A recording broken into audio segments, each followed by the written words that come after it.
All right, so calc is Wednesday, December 3rd. If I'm not here, it's because, again, I have the baby. So we're going to continue this week's lectures online. Luckily this week, if I've been gone basically the whole week, it's really 3 days of notes. Thursday's a review day, and Friday's the test. And you can call it a test. You can call it a quiz. It's only over 3 topics, and it's really over 2 topics. First is slope fields. That's what you guys did on Monday, making sure you can do all the tick marks, so you can kind of sketch out the slope of the terrain that a train would follow as they lay the railroad tracks. That was really Monday. And we also integrated on Monday, but remember, Monday, the only things that we did on Monday when we integrated were the slope fields that were like dy dx equals x, because that would go to dy equals x dx, and you integrate and you get y equals 1/2 x squared plus c. Pretty much what you're really used to with integration, because it was always just in terms of x. Then on Tuesday, so yesterday, we really started to play around with those slope fields that had x's and y's in it. So something like a dy dx would equal, let's say, x squared y. And you'd go dy over y equals x squared dx. And once you separated, you could say ln of y equals 1/3 x cubed plus c. And then you separated and you integrated both sides of it. And this time, instead of integrating just dy, you had to integrate dy over y. And you actually got something on that left side. Then we talked about growth and decay and Newton's law of cooling, which are 2 algebra 2 type questions, but now you know how to develop those equations because you know how to separate and you know how to integrate to get those. Today is separating and integrating, but the big focus on today will be that plus c part that you have. We're really going to focus on grabbing that plus c part. That's kind of where we worked on yesterday, a little bit of that fuzzy math.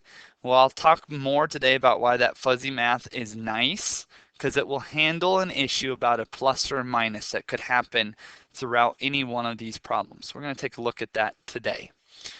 Tomorrow will just be some more practice problems. I have a slide set up with AP type questions straight from the prior AP free response tests, and you can kind of see how they flow through them and how kind of, not redundant, but how predictable the questions are. Part A will be find the slope field. Part B will be sketch a path through that slope field that goes through this point. Part C will be separate and integrate. And it's pretty much that type of problem over and over and over if you ever have a free response problem. So that'll be Thursday, and then Friday is the test.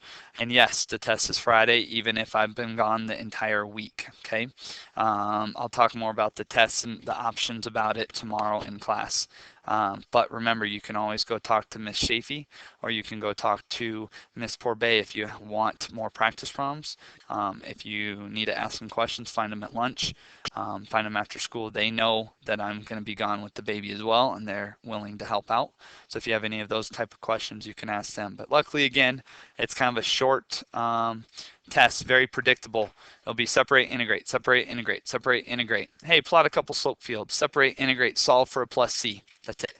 So there's no real curveballs to it, and it's a short week anyway, so you guys will be fine. Okay, so some homework questions that you might have had. I posted 11.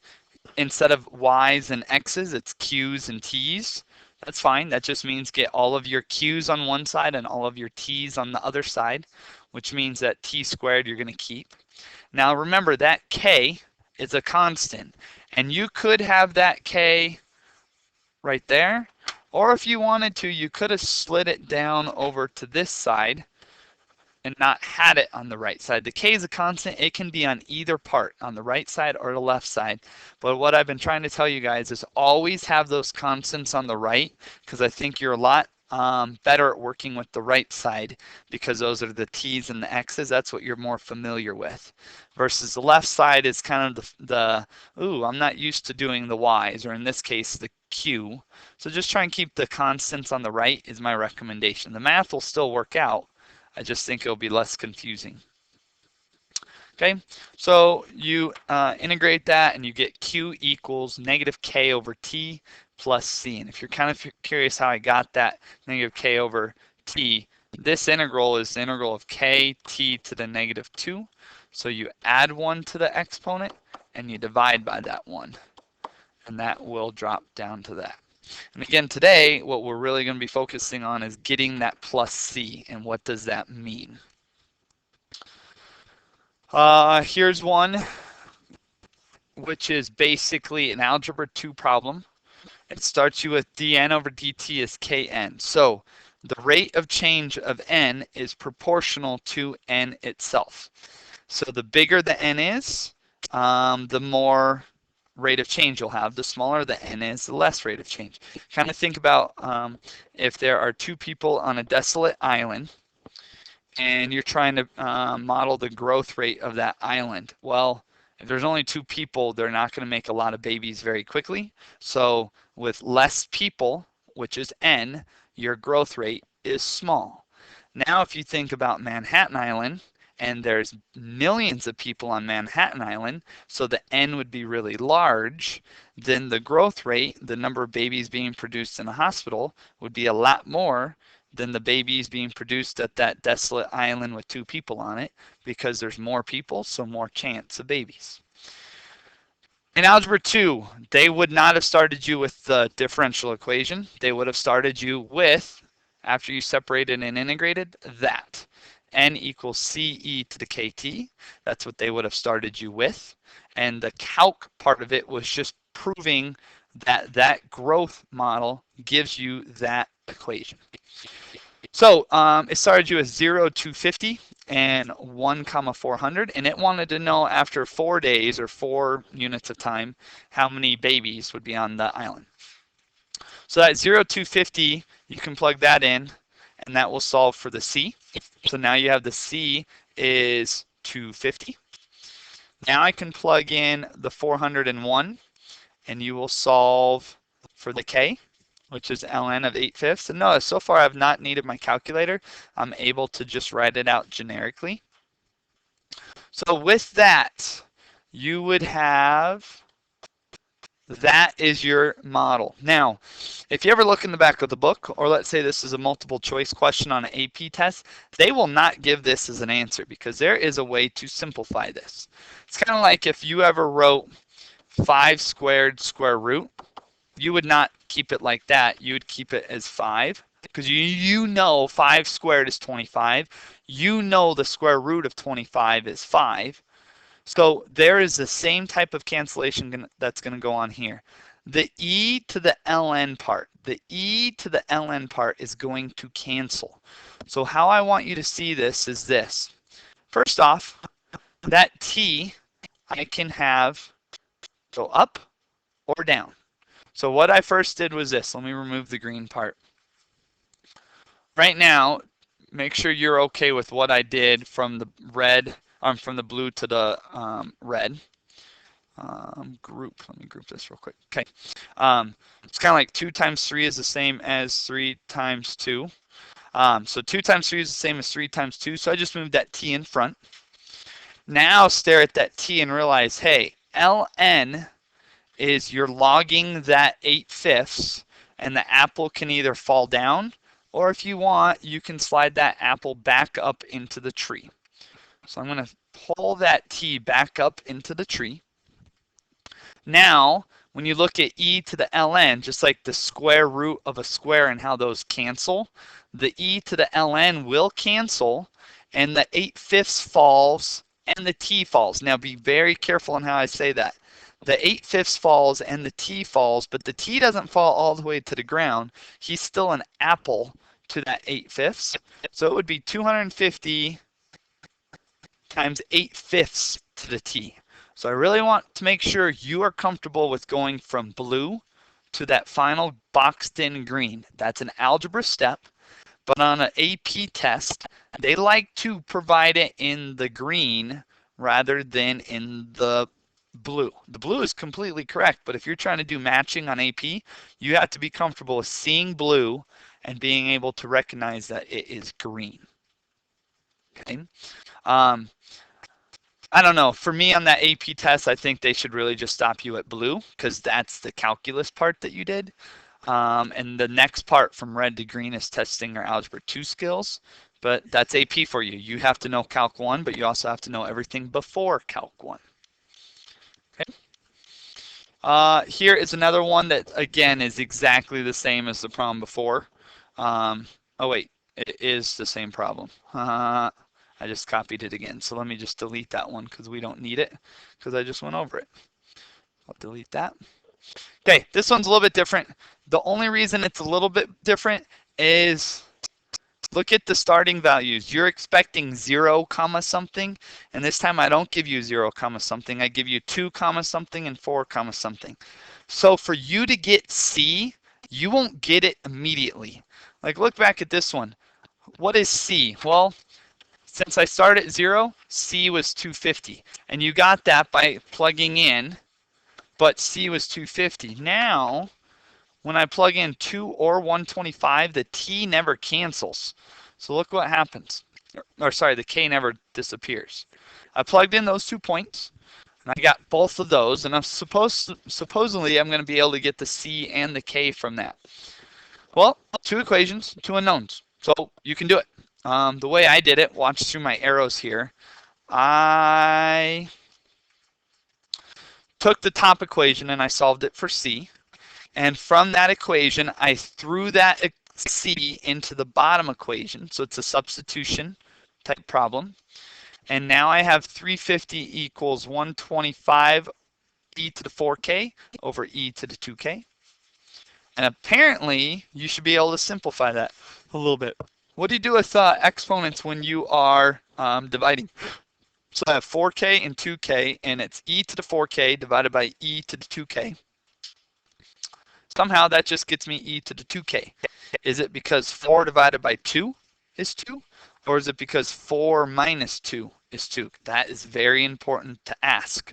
And the whole reason is 4k, 2k, 4k minus 2k gets you that. You subtract exponents when you are dividing. Now from that, you should be able to go solve for k. Get k, then get c, then get question mark. Okay, so a little bit longer of a problem because I don't give you C directly, but you can still go get it. Hopefully that's okay. All right, so now tons of problems that I want you guys to work on the boards with your buddies. Okay, so I just want you to go out to all the boards, try these out. They're all evens, so there's no answers in the back of the book, but remember that my answer key is in the bookcase behind my desk. You can always use that throughout the entire day, especially since I'm not here. So take a look at all of those, okay? Separate and integrate, separate and integrate, separate and integrate. Then there's 2 problems at the bottom that I made up, okay? I will do those 2 problems at the bottom on the next couple slides. But right now, I just want you to hit pause, try out all these problems that you can, talk with people, see if you have questions, see if you have worries, compare answers with everyone. All of them on the 44 through 54, in the end, you're just going to get a plus C. Okay? On these 2 down here, we're going to solve for a C. That's kind of previewing what today is about, is getting that C part, okay? So hit pause, try these out, and when you're ready, we'll look at the bottom 2 problems on the board. So hit pause. Right, now when you are ready, we're going to resume, and let's take a look. Here's 50 for you. I didn't really need to show 50. I just wanted to make sure you remembered that when you integrate with a pi x in there, that's a u sub, and you're going to be popping out a pi that you do not want. Popping out a pi, it's like Thanksgiving eating pies when they come out of the oven. Anyways, you're going to pop out that pi. When that pi pops out, you do not want it, so you're going to be off by a pi. So that's 6 over pi sine of pi x plus c.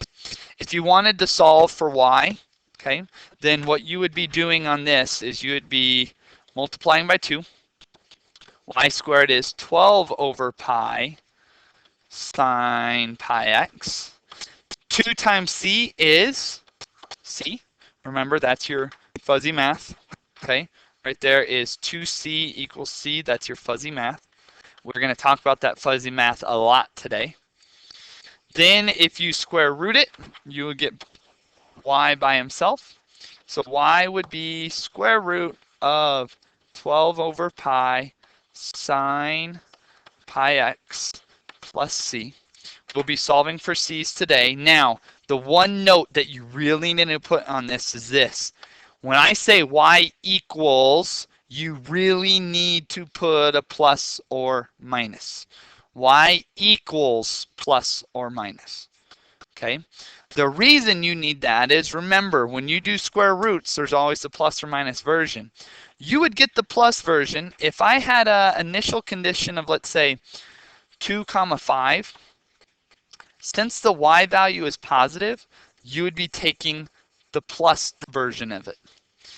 If I gave you a point like 3 comma negative 1, then I would have to have the negative version, because when I plug in 3 to the sine part, I'm going to get something. I'm going to add the plus c, whatever that is, but the square root of that is always positive unless you denote it as a negative. That is a huge part to today as well, is if it's plus 5 or to minus 1, depending on if it's positive or negative, you need a plus or a minus on that square root to make sure you grab the correct region of the slope field. Okay. All right, so now let's take a look at this one. Okay, I need to separate, I need to integrate, and since I have a starting value, I am going to get a plus c to it. So instead of y prime, I like to write it as dy dx.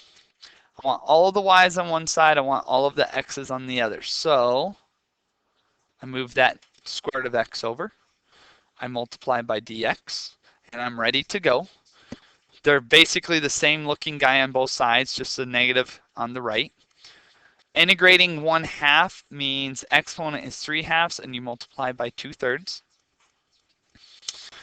Solving for y, I can multiply by 3/2. Here comes fuzzy math. 3/2 times c is still just c. And now I am going to raise everything to the 2/3. And I get this. Now, here's a question for you. I just spent the last slide really harping on you saying you need the plus and minus. But I don't have the plus and minus here. So did I mess up? Or do I need it? Or do I not need it? Think through what the exponent is. To the 2/3.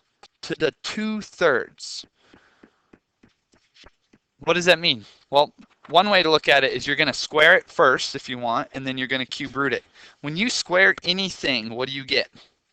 Negative squared or positive squared is always positive. And then when you take a positive and you cube root it, that's what raising it to the 1/3 means. When you cube root something, if I cube root 8, is it 2 and negative 2, or is it just 2? The cube root of 8 is just 2, and the cube root of negative 8 is negative 2. Anytime you cube root anything, you don't change the sign. So a cube root of a negative will stay negative. A cube root of a positive will stay positive. So since I'm raising to the 2/3, you don't need the plus or minus because I'm never square rooting.